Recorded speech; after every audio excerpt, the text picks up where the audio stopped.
मंचासीन अर्चनीय वंदनीय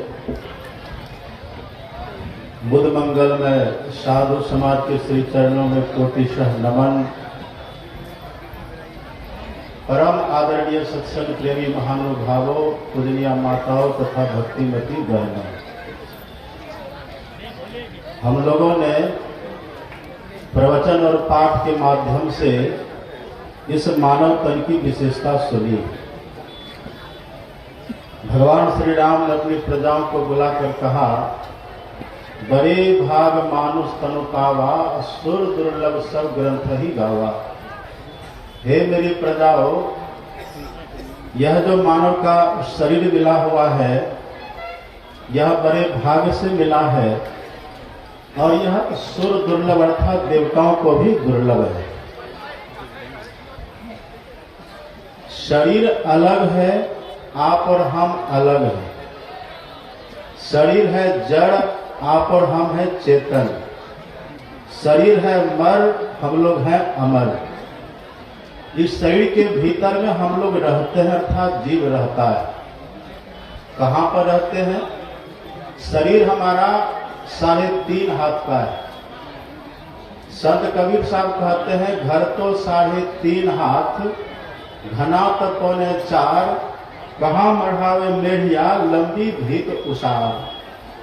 कबीर साहब शरीर को घर कहते हैं और यह 3.5 हाथ का है। तो 3.5 हाथ के शरीर में हम रहते कहाँ हैं? हम किधर रहते हैं?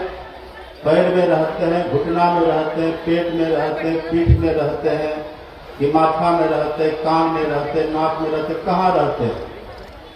इतना लंबा हमारा शरीर है, इतना अंग प्रत्यंग शरीर में है, इसके भीतर हम रहते कहाँ हैं?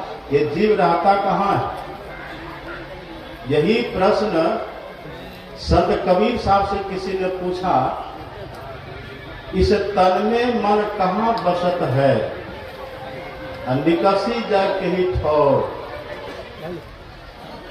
इस शरीर के भीतर में मन कहाँ रहता है? मन क्यों कहा?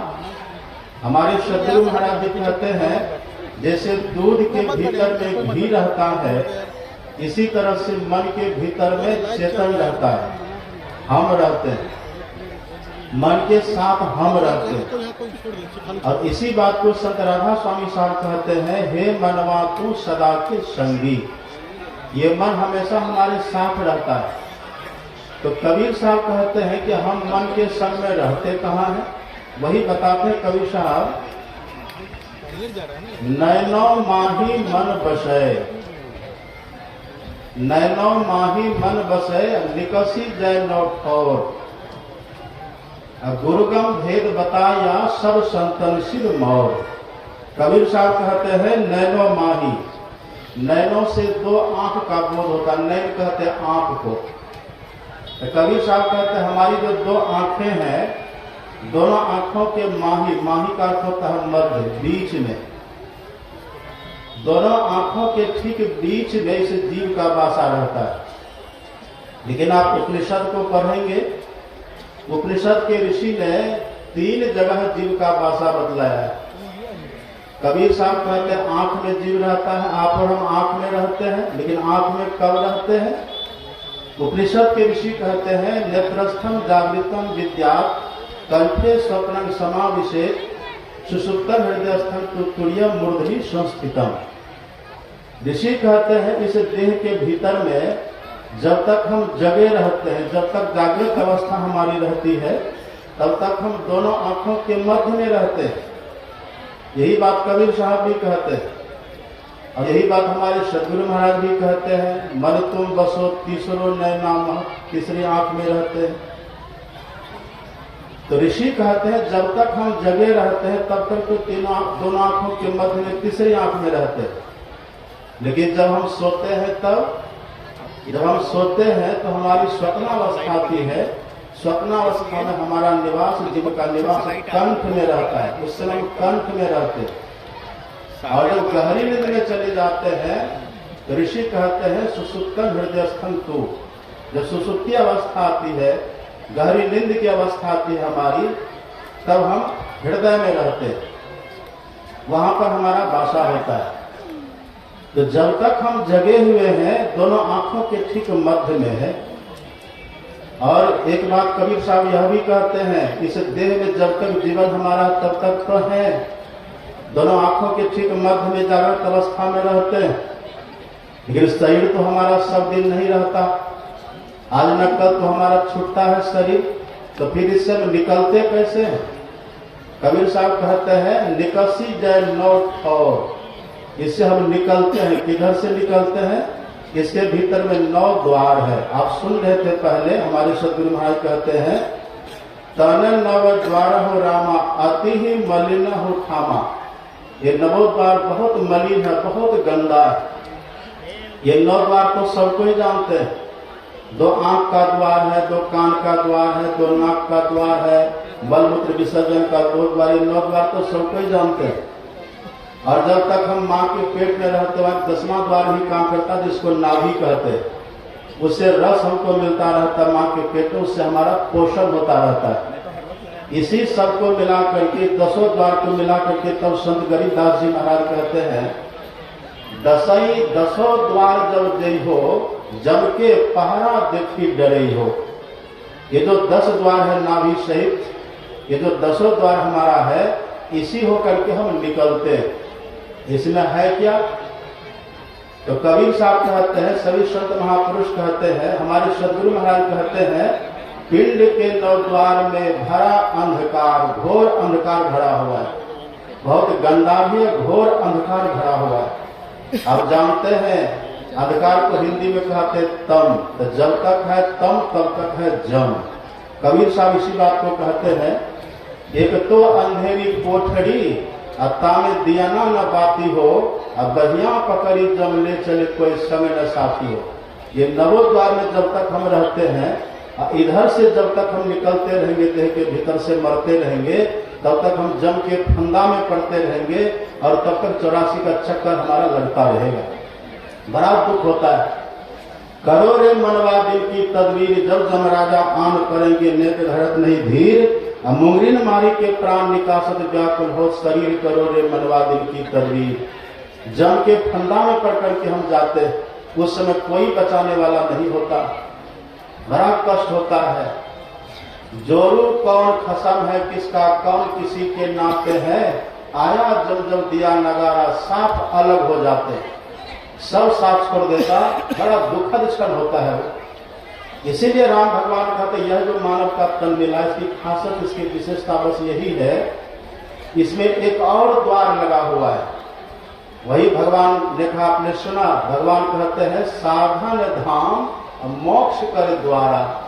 इसी मानव तन के भीतर में एक और द्वार लगा हुआ है, जिसको कहते हैं मोक्ष का द्वार। ये जो 9 द्वार हमारा है, इस द्वार से निकलने पर तो मौत होती है, इस द्वार से निकलने पर तो जम का फंदा पड़ता है। लेकिन यदि कोई उस मोक्ष के द्वार से निकले, मोक्ष के द्वार में प्रवेश करे, तब क्या होगा? उसका नाम ही है मोक्ष का द्वार। उस द्वार से निकलने वाले मृत्यु से छूट जाते हैं, उस द्वार से निकलने वाले 84 के चक्कर से भी छूटते हैं। फिर कब छूटेंगे? उस द्वार में कौन प्रवेश करेंगे? पर इस द्वार का पता कौन जानेंगे? इस द्वार का जो पता बतला दे, उसी को वास्तव में कहते सच्चे सदगुरु। आप पढ़ेंगे संत तुलसी साहब की वाणी। तुलसी साहब कहते हैं, मुर्शिदे कामिल से मिल, सिद्ध और शबुई से तकी, जो तुझे देगा फल शहरक को पाने के लिए। क्यों भटकता फिर रहा, तो ऐ तला से यार में, रास्ता शहरग में है दिलबर पे जाने के लिए। मुर्शिदे कामिल कहते हैं, मुर्शद का अर्थ होता है गुरु, सदगुरु, गुरु, और कामिल का अर्थ होता है पक्का, सच्चा। तो तुलसी साहब कहते हैं, पक्के सदगुरु की पहचान, सच्चे सदगुरु की पहचान बस यही है, इस देह में शहरग का पता बतला दे। क्योंकि तुलसी साहब कहते हैं, उसी शहरग से परमात्मा तक जाने का रास्ता का आरंभ हुआ है, वहीं से रास्ता की शुरुआत है। परमात्मा का दर्शन कहिए कि मोक्ष पाना कहिए, एक ही बात है। तो जहां से रास्ता शुरू होकर के परमात्मा तक गया हुआ है, जहां से रास्ता शुरू होकर के मोक्ष पद तक गया हुआ है, केवल पद तक गया हुआ है, निर्वाण पद तक गया हुआ है, उसी को कहते हैं मोक्ष द्वार। अब वही है सहरग। और आप और हम वहीं पर रहते हैं, सहरग में ही रहते हैं, वहीं पर हमारा बासा भी है। इसलिए गुरु महाराज कहते हैं मन तुम बसो तीसरो लेना, तीसरी आंख कहिए, कि सहरग ये एक ही बात है। लेकिन जब वहीं पर हम हैं तो फिर उधर जाते क्यों नहीं है? हम हैं वहीं पर, लेकिन रास्ता का पता अभी तक हमको नहीं है। सदगुरु उसका पता बतला देते हैं। आज है महाशिवरात्रि। भगवान शिव से मानो माता पार्वती ने प्रश्न किया हो कि वो द्वार किधर है, तब भगवान शंकर ने बहुत सुंदर बताया है। आप पढ़ेंगे शिव संहिता, वहां पर शिव पार्वती संवाद है। भगवान शंकर कहते हैं शिरः कपाले रुद्राक्ष विवरम चित्तयेद यदा तदा ज्योति प्रकाश स्याद विद्युत पुंज समप्रभा एतत् चिंतन मात्रेण पापानां संक्षयो भवेत्। भगवान कहते हैं जो शरीर हम लोगों का है, आंख से ऊपर के भाग को कपाल कहते हैं। तो भगवान कहते इसी कपाल में रुद्राक्षम, रुद्राक्ष है। रुद्राक्ष किसको कहते हैं? रुद्र प्लस अक्ष बराबर रुद्राक्ष। रुद्र कहते हैं भगवान शिव को, और अक्ष कहते हैं नेत्र को अथवा आंख को। तो भगवान शिव कहते हैं वहीं पर शिव नेत्र है, अर्थात तीसरी आंख कहिए, शिव नेत्र कहिए, एक ही बात है। अब उसने किया है, अब भगवान शंकर कहते कि हे देवी उसी रुद्राक्ष में विवरम, एक विवर बना हुआ है, एक सुरंग बना हुआ है। इसी बात को संत बुल्ला साहब कहते हैं बैठी अंदर देखू कंदर। जो अपने भीतर बैठते हैं गुरु से जुक्ति जान करके अभ्यास करते बैठते हैं, तब उनको भीतर में कंदर कंदरा दिखलाई पड़ता है। जिसको बुल्ला साहब कंदर कंदरा कहते हैं, उसी को भगवान शिव सुरंग कहते हैं, विवर कहते हैं। जो अपने भीतर अभ्यास करते हैं, धीरे धीरे उनको वो स्थान, वो रास्ता, वो द्वार दिखलाई पड़ जाता है। जैसे वो द्वार दिखता है, वह द्वार का प्रतीक पहले बिंदु का दर्शन होता है। हमारे गुरु महाराज कहते हैं बिंदु चमकी आवे, अब पंच रंग उगी आवे, अब बिजली छटक अति तेज सहस्र दल बैठा हुए की। बस बिंदु का दर्शन प्रकाश हो जाता है। जैसे भीतर प्रकाश होता, हमारे सदगुरु महाराज जी कहते हैं भा प्रकाश मिटल अंधियारी सुख भयल बहुत तेर है, और गुरु कृपा की कीमत ना ही मिटल 84 फेर है। 84 का फंदा खत्म हो जाता है। प्रकाश में गए 84 का फंदा खत्म, पर जन्म मृत्यु का चक्कर तब भी लगा रहता है। उसके लिए क्या करें? तो उसी प्रकाश में जाने के बाद शब्द की प्राप्ति होती है, जिसकी विशेष चर्चा आपने हमारे पूज्य स्वामी परमानंद जी महाराज से सुनी। ऋषि कहते हैं बिंदु पीठ विनिर्भिद्य नाद लिंगम उपस्थितम। बिंदु पीठ का भेदन करके नाद प्रकट होता है। बिंदु में तह नाद बोले रेल दिवस सुहावनम, नाद प्रकट होता है। उसी नाद को जो पकड़ लेते हैं, हमारे सदगुरु महाराज जी कहते हैं शब्द कहियो जिन संशय नाही सहा भयो तेव संग। शब्द के सहारे वो परमात्मा तक जाते हैं। जैसे शब्द को पकड़ लिए, सात शब्द को पकड़े हम, आप दृष्टि हमारी खुल जाती है, और आप दृष्टि के खुलते ही अपना दर्शन होता है और ईश्वर का दर्शन होता है, परमात्मा का दर्शन होता है। ये हो जाने से जन्म मृत्यु का चक्कर भी खत्म हो जाता है। इसी को संत कबीर साहब कहते हैं ऊंचा महल अगमपुर जहवा संत समागम होई, और जो कोई पहुंचे वही नगरिया आवागमन न होई। ये मानव का तन हमको इसीलिए मिला, हम 84 के चक्कर से भी छूटे और जन्म मृत्यु के बंधन से भी छूटे। श्री सदगुरु महाराज।